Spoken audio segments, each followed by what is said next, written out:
دین کی کوئی مخالفت کرے گا اللہ کی قسم چھوڑیں گے نہیں ہم اس کو۔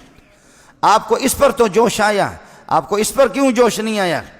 مولانا طارق جمیل ہمارے سر کے تاج تھے، اب شاید نہیں رہے۔ لگی زلیخا نے تہمت لگائی، اور پھر جب وہ عورتوں میں بھی بات پھیل گئی کہ مجرم تو یوسف نہیں، مجرم تو زلیخا ہے، تو تھوڑی بدنامی ہونے لگی، تو انہوں نے یوسف علیہ السلام کو گدھے پہ بٹھا کے منہ کالا کر کے پورے شہر میں چکر لگوایا اور پیچھے اعلان کروایا ھذا جزاء من اراد بسیدہ سوء، جو اپنے آقا سے برائی کرے اس کی یہ جزا ہے۔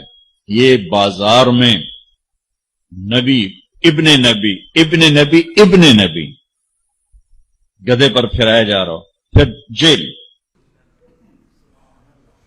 یاد رکھو ہمارے سر، میں نے جتنا اس کو سپورٹ کیا ہے، وہ ایک خطیب ہے، وہ ایک خطیب ہے، وہ کوئی مستند عالم نہیں ہے، وہ خطیب ہے صرف۔ اور غیر مقلدین نے، دوسرے لوگوں نے، آج پتہ کرو اس سے، اس کی جتنی مخالفت کی یہ چھپا رہا، اور فرق باطلہ کو اس کی طرف سے خدا کی قسم میں نے جواب دیا، میں نے جواب دیا۔ تبلیغی جماعت مولانا طارق جمیل کی نہیں ہے، مولانا خورشید کی بھی نہیں ہے، نظر الرحمان کی بھی نہیں ہے، یہ علماء دیوبند کی جماعت ہے۔ غیر میں آپ سے عرض کر رہا تھا مولانا سے ہمارا اختلاف رہا ہے، مولانا ہمارے قیمتی ساتھی تھا، لیکن تھوڑا سا اعلان کر دے کہ جیسے یوسف علیہ السلام کے بارے میں نے پھر بھی ہاتھ ہلکا رکھا، مولانا کے خلاف کتابیں لکھی گئی، القول الجلیل فی کفر طارق جمیل، سن لیں، القول الجلیل، میں نے اس پہ دستخط نہیں کیا، میں نے خود مولانا کو کہا توبہ کر لے، شاید اللہ توبہ کی توفیق۔ مذاق ہمارے بہت اچھے دوست ہیں، کلمۃ الہادی الی سواء السبیل کتابیں لکھی گئی مولانا کے خلاف۔ آپ کو معلوم ہوگا، آپ میں سے مسلمانوں میں سے کسی نے یہ کیوں نہیں کہا جب انہوں نے پوری امت مسلمہ کے خلاف کہا یوسف علیہ السلام کا منہ کالا کر کے گدھے پر بٹھایا گیا تھا؟ خدا کی قسم سوائے یہودیوں کی روایت کے اس کا نام ہی نہیں ہے۔ آج معافی کیوں نہیں مانگتا؟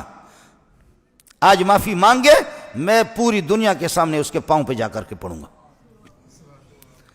ورنہ بریلوی سے پتہ کر لے، جماعت اسلامی سے پتہ کرے، اہل حدیث سے پتہ کرے، دیوبندیوں سے پتہ کرے، تبلیغی اکابرین سے معلوم کر لے، کس مسلمان نے لکھا؟ یہودیوں کی ایک روایت تھی، میں نے حضرت کو یہاں بھی لکھ کر کے دیا، یہاں اس میں کئی دفعہ اس کو سمجھایا کہ اللہ کے لیے کچی باتیں نہ کرو، قرآن بھی دیکھا کرو اور حدیث دیکھا کرو۔ اس کی کوشش یہ ہوتی ہے کہ کچی باتیں بیان کرنا۔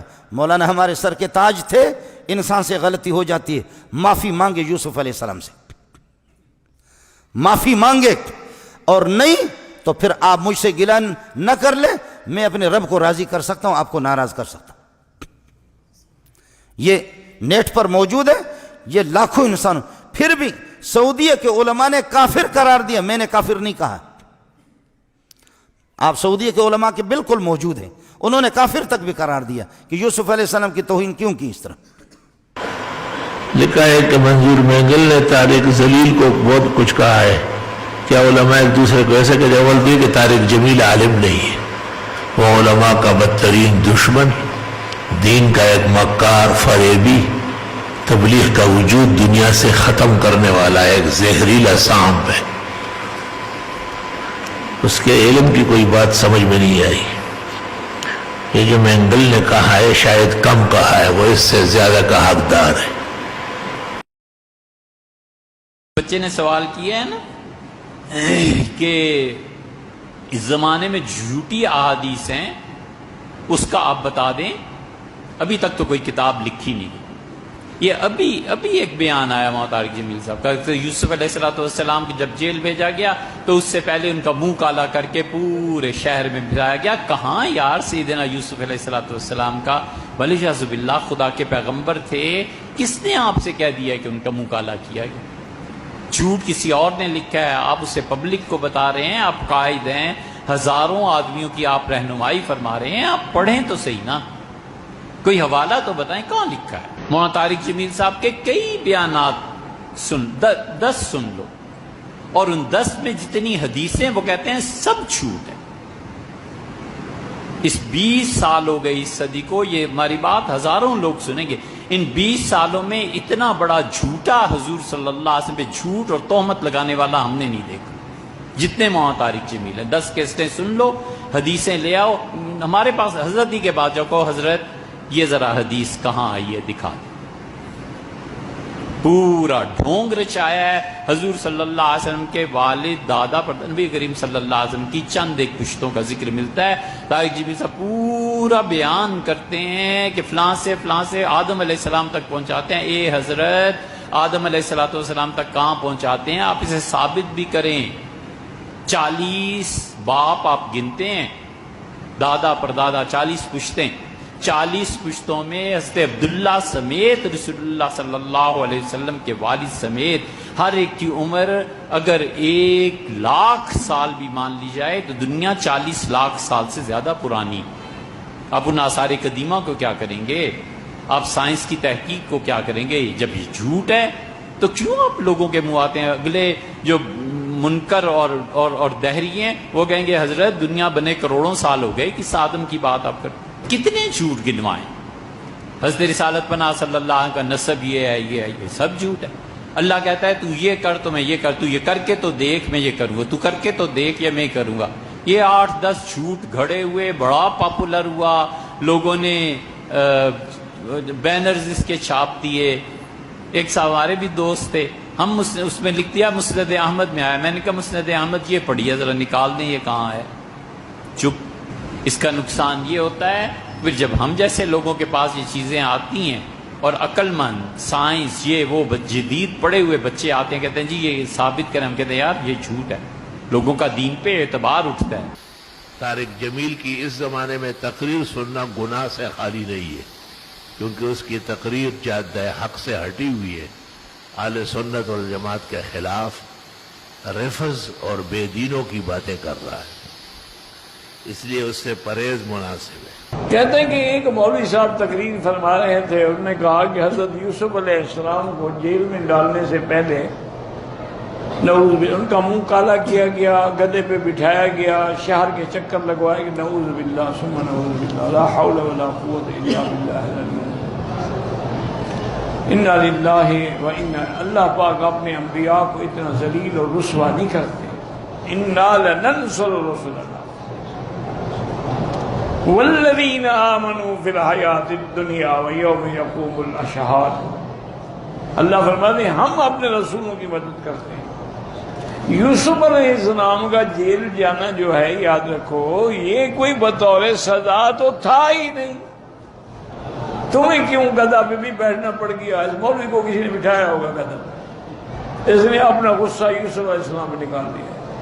یہ جو تبدیلی کرتا ہے احکام میں نا اور ایک نیا دین بنانے کی کوشش کرتا ہے جبکہ اس کا کوئی علمی مقام یا استعداد صفر کے درجے میں، خود کہتے ہیں کہ ہمارا تو تبلیغی مطالعہ ہے، سطحی علم اور عوام میں کہتے ہیں شیعہ کافر نہیں ہے، سطحی علم میں کہتے ہیں کہ صحابہ کرام کو کافر کہنے سے کچھ بھی نہیں ہوتا، یہ دیکھے ذرا یہ سطحی ہے۔ آج کل ایک دینی حلقوں میں بڑی عجیب سی بحث چل رہی ہے کہ وہ بھی مولانا طارق جمیل صاحب کے حوالے سے، کہ شاید انہوں نے مولانا طارق جمیل صاحب نے یہ فرمایا ہے کہ صحابہ کرام کے اوپر جو ہے وہ یعنی ان کی گستاخی کرنے سے کوئی جو ہے وہ کافر نہیں ہوتا، گو کہ طارق جمیل صاحب خود بڑے معتبر عالم دین ہیں، بڑی عزت ہے ان کی معاشرے میں اور علماء کرام کے درمیان بھی بڑی عزت سے دیکھے جاتے ہیں۔ تو آپ کا علم اور آپ کی کیا اس کے بارے میں رائے، ذرا اس میں ہماری رہنمائی فرمائیں، جزاک اللہ خیر۔ جیسے آپ فرما رہے ہیں کہ وہ فرما رہے ہیں کہ اگر صحابہ اکرام رضوان اللہ علیہم اجمعین کو کافر کہنے سے کوئی کافر نہیں ہوتا، تو یہ بات انہوں نے جو کہی ہے تو اب انہوں نے کس موج میں یہ بات کہی ہے؟ میں تو یہ کہتا ہوں کہ صحابہ اکرام کی شان تو بڑی اونچی ہے، ابو بکر تو صدیق ہے، عمر تو فاروق ہے، عثمان تو غنی ہے، علی تو مرتضیٰ ہے، ان کو اتنا اونچا مقام حاصل ہے، وہ تو بہت دور کی بات۔ ایک عام مسلمان کو بھی اگر کوئی کافر کہہ دے، اس کافر کہنے پہ وہ آدمی کافر ہو جاتا ہے۔ صحابہ کی شان تو بہت اونچی ہے، مجھے اور آپ کو کوئی کافر کہہ دے تو اس پر وہ کافر ہو جاتا ہے۔ بھائی یہ تو نبی کا فرمان، نبی نے اصول بیان کر دیا ہے، سیاستہ کی حدیث ہے، اگر کسی مسلمان کو کسی نے کافر کہا تو کلمہ کفر اس شخص کی طرف جاتا ہے، اس کے دل کو جھانکتا ہے، چکر لگاتا ہے، اس کے دل میں اگر کفر نہیں ایمان ہے تو وہ واپس لوٹ کر اس کہنے والے کے قلب میں جا کے بیٹھ جاتا ہے اور کہنے والا کافر ہو جاتا ہے۔ تو نبی نے قیامت تک کے لیے اصول بیان کر دیا کہ ابو بکر عمر تو اونچی شان ہے، مجھے اور آپ کو کافر کہنے والا کافر ہو جاتا ہے، یہ تو اتنی خطرناک بات ہے۔ اور جبکہ صحابہ کرام رضوان، اور پھر میرے اور آپ کی ایمان کی ضمانت قرآن نے نہیں دی، صحابہ کرام رضوان اللہ علیہم اجمعین کے ایمان کی ضمانت تو قرآن نے دی ہے، بلکہ نہ صرف ایمان کی ضمانت دی ہے بلکہ ایمان کا معیار کو سوٹی قرار دیا، اور فرمایا فَإِنْ آمَنُوا بِمِثْلِ مَا آمَنْتُمْ بِهِ، اگر یہ لوگ ایمان لے آئیں جیسے اے صحابہ تم ایمان لائے ہو فَقَدْ اهْتَدَوْا، تو یہ لوگ ہدایت پا جائیں گے۔ تو گویا کہ ان کی ہدایت کی ضمانت دے دی، تو صحابہ کے ایمان کو تو ساری انسانیت کے ایمان کے لیے کسوٹی اور معیار قرار دے دیا ہے۔ تو ان کا ایمان تو اتنا یقینی کہ قرآن سنت اس کی گواہی دے رہا ہے، ایسے مومن کو کافر کہنے والا مسلمان رہ جائے، یہ بات تو بڑی عجیب ہے۔ اور انہوں نے جس کس موج میں کہی ہے وہی بہتر سمجھتے ہیں۔ میں یہ کہہ رہا ہوں عام مسلمان کو کافر کہنے والا کافر ہو جاتا ہے، اور جو صحابہ اکرام رضوان اللہ علیہم اجمعین کو کافر کہے، جن کی ضمانت قرآن و حدیث کے اندر موجود، جن کو بلکہ ایمان کی کسوٹی قرار دیا، وہ مسلمان کیسے رہ سکتا ہے؟ وہ کافر کیوں نہیں ہوگا؟ وہ تو یقیناً کافر ہوگا۔ طارق جمیل زنادقہ کا سرخیل، جتنے زندیق اب تک گزرے اتنا بڑا زندیق نہیں آیا ہوگا۔ نکاح نہ ٹوٹ ہوتا ہے اور ایمان نہ آتا ہے اور نہ جاتا ہے۔ یہ نظریات دیکھو ذرا۔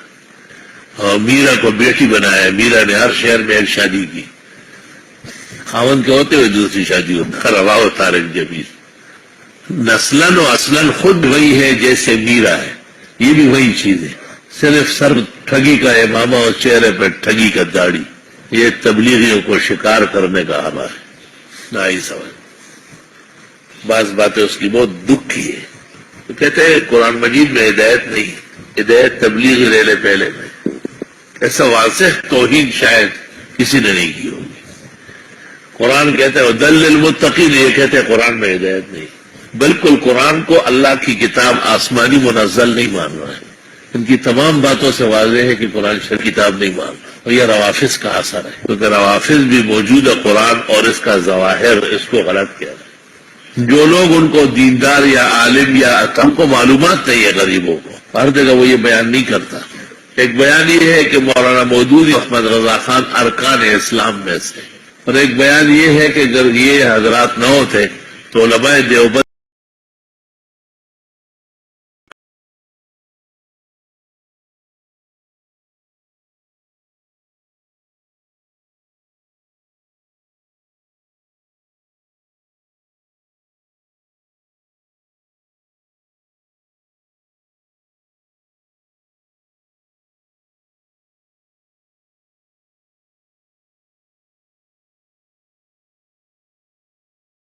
والے اصل وارث دین کے روافظ ہیں، جنہوں نے تکلیف اور مصیبتیں گزاری لیکن اہل بیت کو نہیں چھوڑا۔